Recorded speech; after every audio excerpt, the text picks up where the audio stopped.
예수님께서 부활하셨습니다. 부활의 은혜가 모든 분들에게 가득하기를 바랍니다. 성경 말씀을 읽을 때 봉독인데 같이 따라서 읽어주셔서 참 감사합니다. 큰 힘이 되었습니다.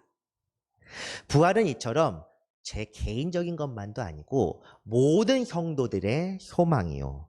오늘 우리 모두의 삶 속에서 흘러 넘쳐야 할 성령의 능력입니다.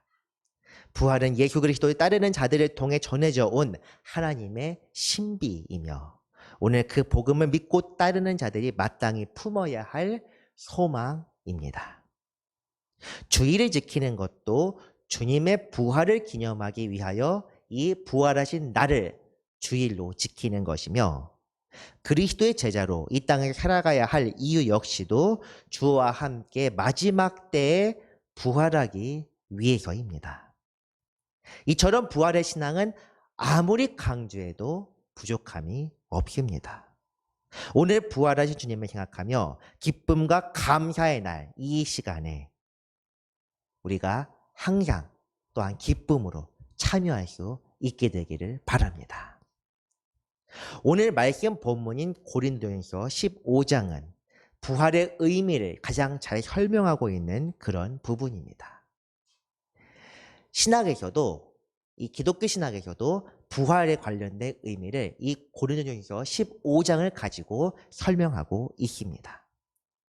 첫 번째로는 부활 후 사람들에게 보이신 사건에 대한 언급, 그리고 이어서 부활의 의미와 그 가치, 그리고 마지막 때 우리에게 찾아올 몸의 부활의 순으로 이루어져 있는 것이 바로 이 고린도전서 15장입니다. 이 말씀을 한 번에 다 읽고 이해하는 것은 어렵습니다. 왜냐하면 의미도 어려울 뿐만 아니라 이 장 자체가 58절로 꽤 길기 때문입니다. 오늘은 15장 중에서 중요한 몇 가지 사실만을 같이 읽고 말씀을 나누는 그런 시간을 갖고자 합니다. 첫 번째로 부활이 우리에게 중요한 이유가 무엇인지에 대해서 같이 말씀을 보겠습니다.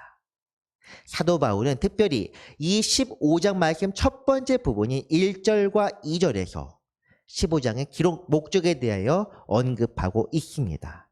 1절과 2절 말씀입니다. 형제들아 내가 너희에게 전한 복음을 너희에게 알게 하노니 이는 너희가 받은 것이요 또 그 가운데 선 것이라.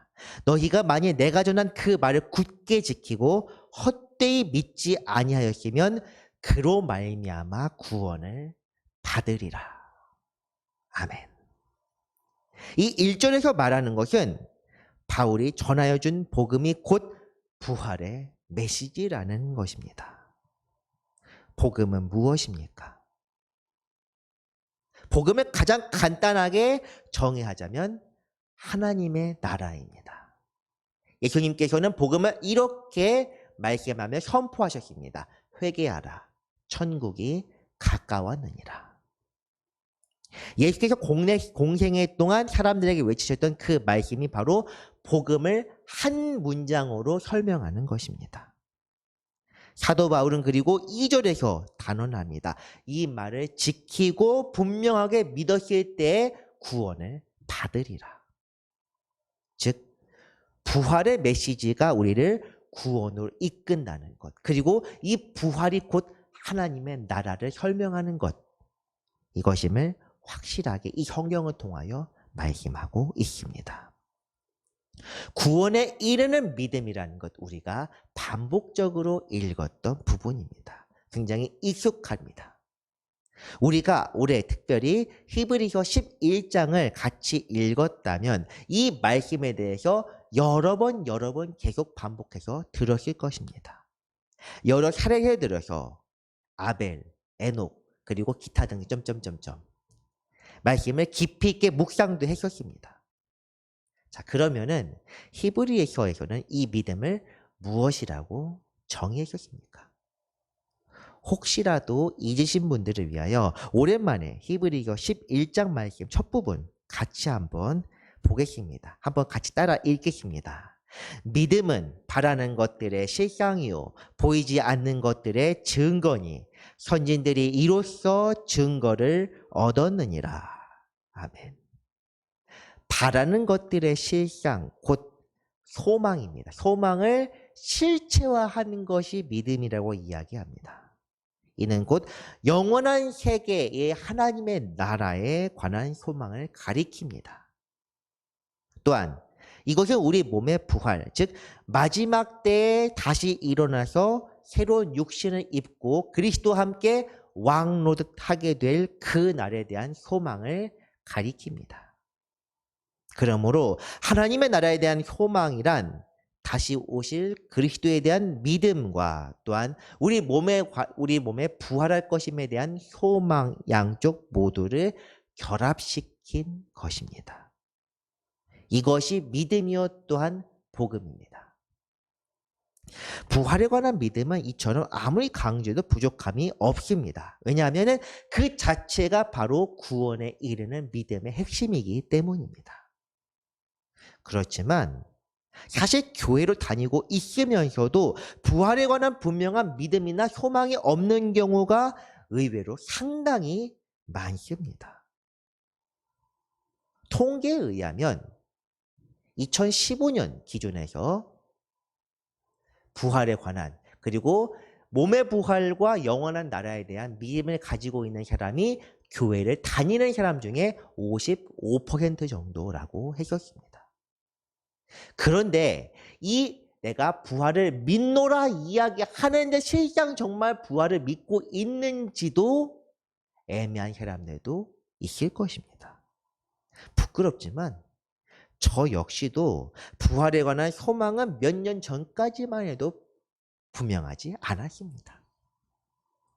그리스도께서 부활하셨다는 것은 어쨌든 들었고 또한 성경을 통하여 보고 믿고 그렇게 생각하는데도 불구하고 우리 몸의 부활에 대해서는 교회에서 들은 적도 없고 또한 우리가 생각해 본 적도 없고 믿음도 없습니다. 그는 죽으면 다시 영원히 죽지 않고 영원히 살아있겠거니 이 정도 생각하는 것이 전부입니다. 여러분은 어떻습니까? 부활에 관한 신앙을 어느 정도 확고하게 해주는 본문이 바로 오늘 본문 고린도전서 15장입니다.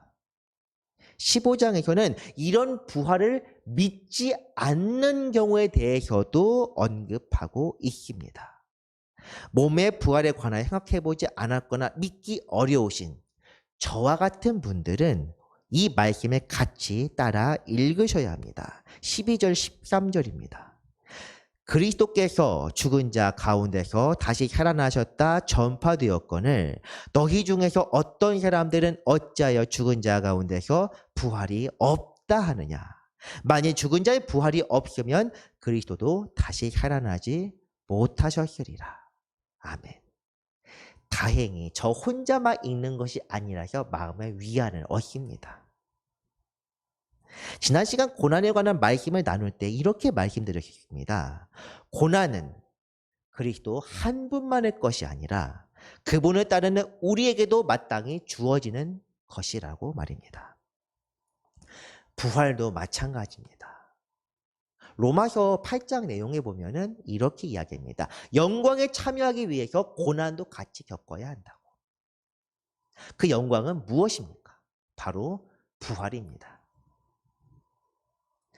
하나님의 아들이신 그리스도 한 분만 부활의 역사와 영광을 누리는 것이 아니라 그분과 함께 그분을 따르는 제자들인 우리 역시도 부활하여 왕노릇 할 것이라. 모든 사람들이 마지막 때의 부활의 영광에 참여하게 될 것입니다. 분명히 믿으시기 바랍니다.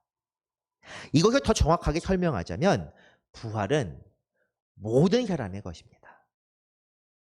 그리스도께서도 사람으로 이 땅에 오셨기 때문에 부활하신 것입니다. 하나님은 부활하실 필요가 없습니다. 왜냐하면 죽지 않으시기 때문입니다.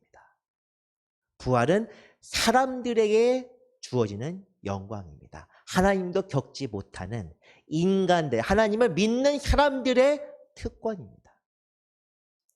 그리스도의 부활은 바로 이런 육체의 부활을 입증하는 좋은 증거입니다. 그리스도께서 이 땅에서 사람의 몸을 입고 오셨기 때문에 부활하신 것이며 이것이 바로 사람이 몸을 다시 부활하게 될 것이라는 증거라는 사실입니다. 오늘 본문 내용, 이 20절 말씀은 그런 점에서 매우 중요합니다. 그리스도의 부활은 하나님의 아들만의 특권이 아니라 모든 사람에게 주어지는 것.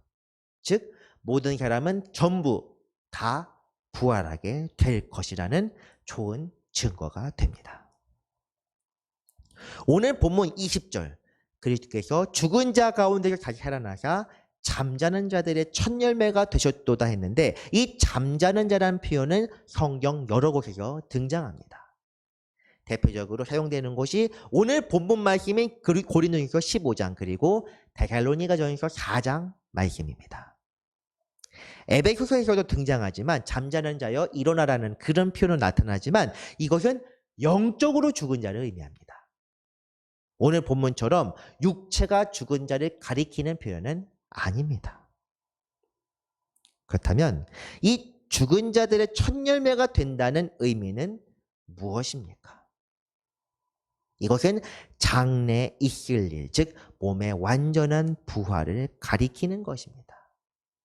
그런데 제가 왜 여기서 굳이 완전한 부활이라는 그 완전함의 수식어를 쓴 이유가 무엇이겠습니까? 이것은 예수 그리스도의 부활이 나사로나 나인성 과부의 아들 그리고 구약시대 엘리야나 엘리사가 살려낸 사람들과는 질적으로 완전히 다르기 때문입니다. 그 사람들을 가리켜 부활이라 이야기하지 않습니다. 다시 생명을 얻었다고는 했지만 본질적으로는 예전 모습과 다를 바가 없는 그냥 인간에서 인간으로 썩을 육체에서 썩을 육체로 다시 살아난 것과 똑같습니다. 그렇기 때문에 이 사람들 나인성 과부의 아들 나사로 그리고 수냄 여인의 아들과 저기 사렙다 여인 과부의 아들 모두 다 다시 생명을 얻었지만 수명에 차서 언젠가는 죽었습니다. 결국 모든 사람들은 죽어서 땅에 묻혔습니다. 그러나 그리스도의 경우는 완전히 다릅니다. 승천하셨기 때문에 죽음을 보지 않아서가 아니고 이미 부활하신 육체가 이전에 썩을 육체와 완전히 질적으로 다르다는 것입니다. 부활하신 그리스도는 하늘의 천사들과 같은 불멸하는 영적인 존재로 세상에 다시 오셨습니다. 이에 관련된 내용이 부활 직후 제자들에게서도 그 현상이 나타납니다. 예수 그리스도를 본 제자들은 처음에 그를 알아보지 못했습니다. 단순히 선생님이 다시 올 리 없다 해서 못 알아본 것이 아닙니다. 살아날 리가 없는 분이기 때문에 그런 것도 아닙니다. 엠마오 도상에서 두 제자, 그 중에 한 사람은 글로바라는 제자인데 이름까지 실명까지 직접 거론을 하고 있습니다. 이것이 분명한 사실이라고. 부활 후의 제자들에게 대해서 특별히 이름들을 기록한 이유들이 있습니다. 베드로, 도마, 요한, 물론 요한은 사랑하신 제자라고 했지만 글로바, 그 외에도 막달라 마리아, 많은 사람들이 있는데 그 사람들에 의해서 여자들까지도 실명을 직접적으로 이야기합니다. 왜 그러냐? 부활의 증인이기 때문에.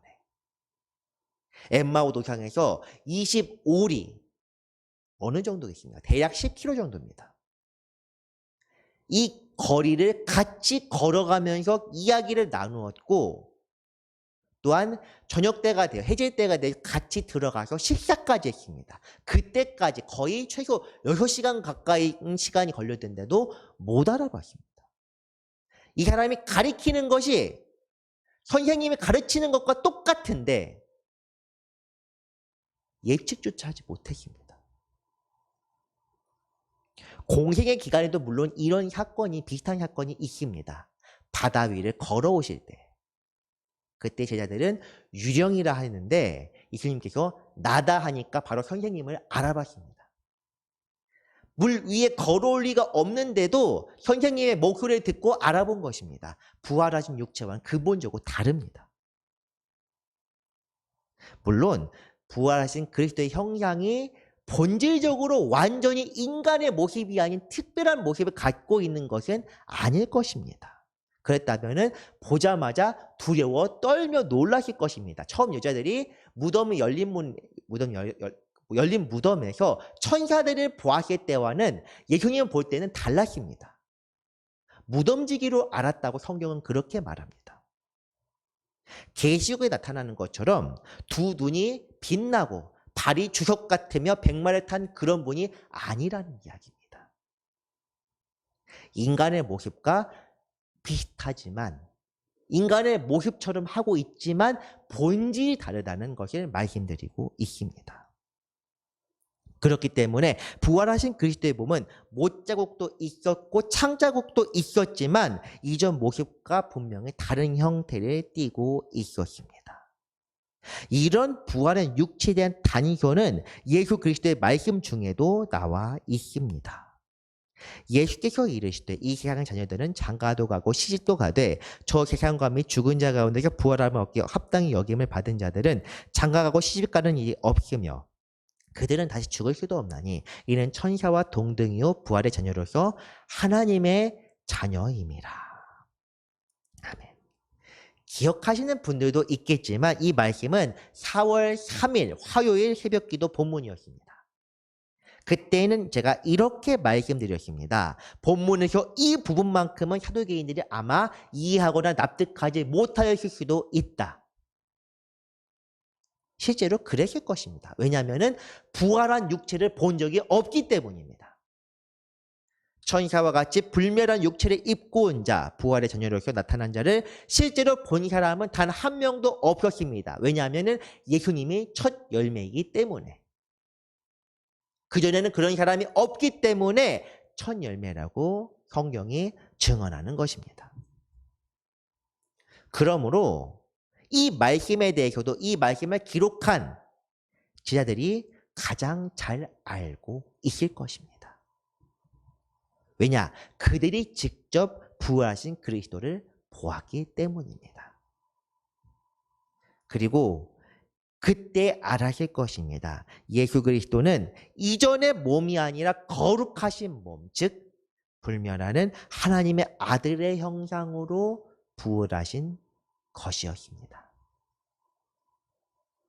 이에 관하여는 오늘 본문인 고린도전서 15장 후반부에도 언급되고 있습니다. 이것은 예수 그리스도뿐만 아니라 몸의 부활을 입게 될 우리 모두에 관한 이야기입니다. 하늘에 속한 이의 형상 49절에 나타나는 표현이 바로 그렇습니다. 성경에서 분명히 말씀하는 것은 죽은 자들이 썩지 않고 부활할 것이며 살아있는 자들도 그때 호련히 변하게 될 것이다. 죽지 않은 자들도 육체가 변화하고 죽은 자들은 다시 변한 육체로 살아나게 될 것이다. 이 말씀은 신비의 영역입니다. 우리가 과학적으로 혹은 우리가 지금까지 쌓아온 지식으로 이해할 수 없는 내용입니다. 그전에 부활의 사건들은 실제로 있었던 일이기 때문에 그냥 생각하면서 받아들일 수 있을지 몰라도 이 부분은 아직 오지 않은 일입니다. 그렇기 때문에 이 신비에 관한 말씀을 듣는 분들께 성령의 은혜가 있기를 바랍니다. 이 말씀은 전하는 저에게나 듣는 여러분에게나 어려운 말씀입니다. 받아들이기 힘들고 깨닫음을 주지 않으시면 깨달을 수 없는 말씀입니다. 검증된 것이 아니라 오직 말씀을 통하여 우리에게 전해진 내용입니다. 그리하여 사실 오늘의 말씀 자체가 지금까지 제가 해왔던 설교와는 상당히 다른 방식임을 아마 눈치채셨을 것입니다. 성경 본문, 원문을 통해서 본문 자체를 해석하면서 설명하는 것이 아니라 오늘의 말씀은 성경 말씀과 상황을 통해서 여러분들께 깨달고 유추하면서 말씀드리는 것입니다. 그러나 말씀드릴 수 있는 것 하나를 더하자면은 하나님의 지혜와 계시가 여기에 있습니다. 깨닫는 은혜가 있기를 바랍니다. 다시 본문으로 돌아와서 잠자는 자들의 첫 열매가 되셨다는 것이 바로 이것을 의미합니다.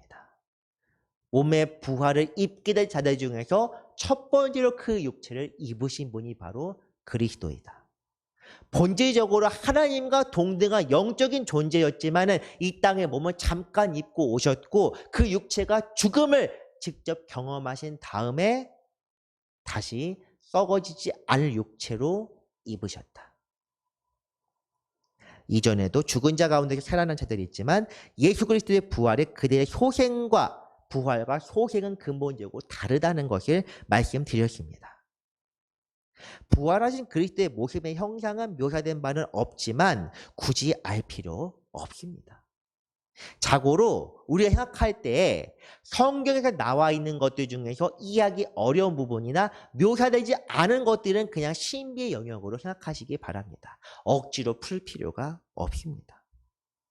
단지 우리가 알고 깨달아야 할 것은 성경에 기록되어 있는 내용입니다. 이것은 무엇이냐? 그리스도의 부활, 즉 부활의 첫 열매가 모든 사람에게 죄로부터 해방과 영생의 소망을 주었다는 것입니다.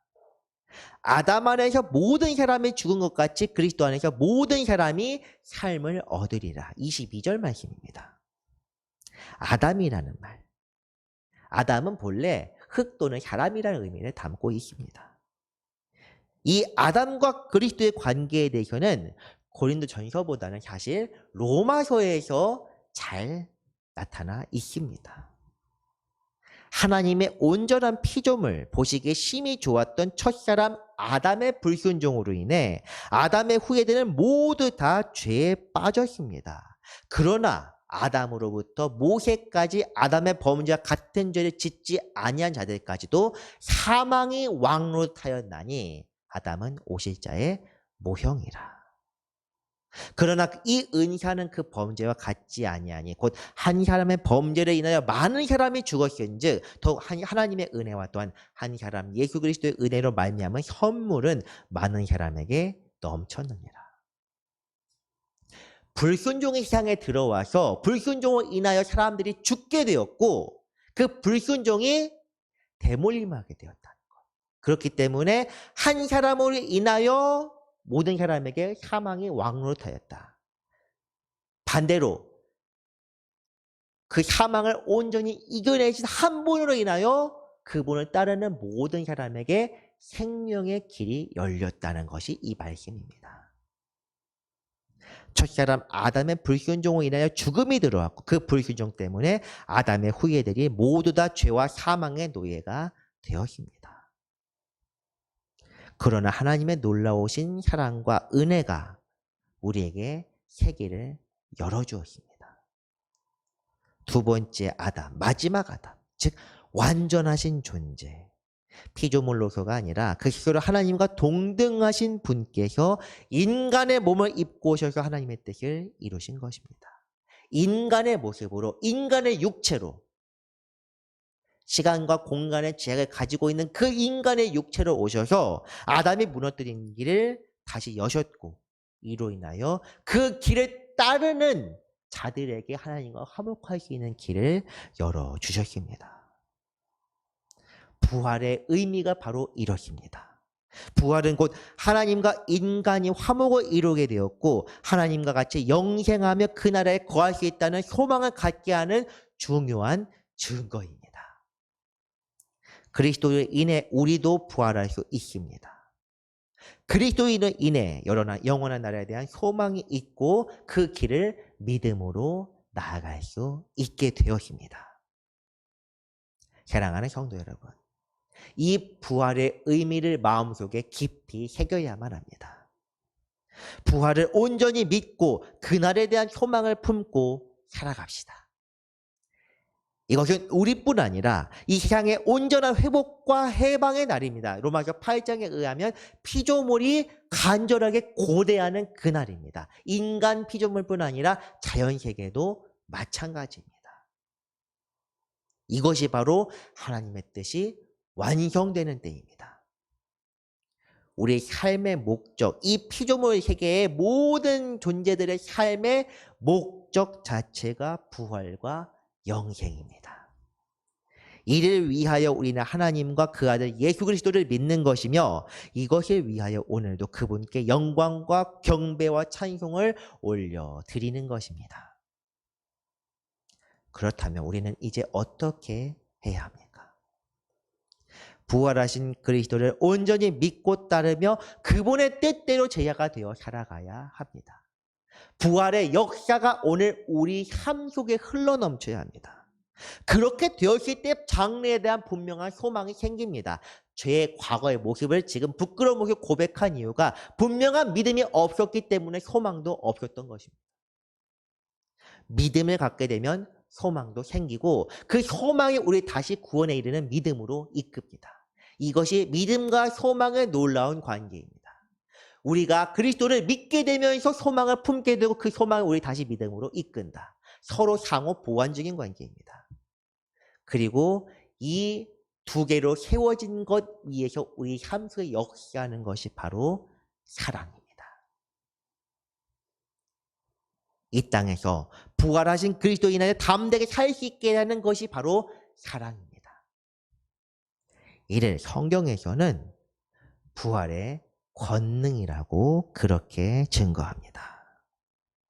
내가 그리스도와 그 부활의 권능과 그 고난에 참여함을 알고자 하여 그의 죽으심을 본받아 어떻게 해서든지 죽은 자 가운데서 부활에 이르려 하노니. 사도 바울이 참 여러 교회에 여러 서신을 썼는데 그 교회들마다 보내는 내용은 달라도 본질은 하나입니다. 고난과 부활입니다. 이것이 바로 성령께서 증거하시는 내용입니다. 부활의 권능이라는 것. 이 부활의 신비를 알게 된 바울 사도가 성령의 말씀을 통하여 성도들에게 권면합니다.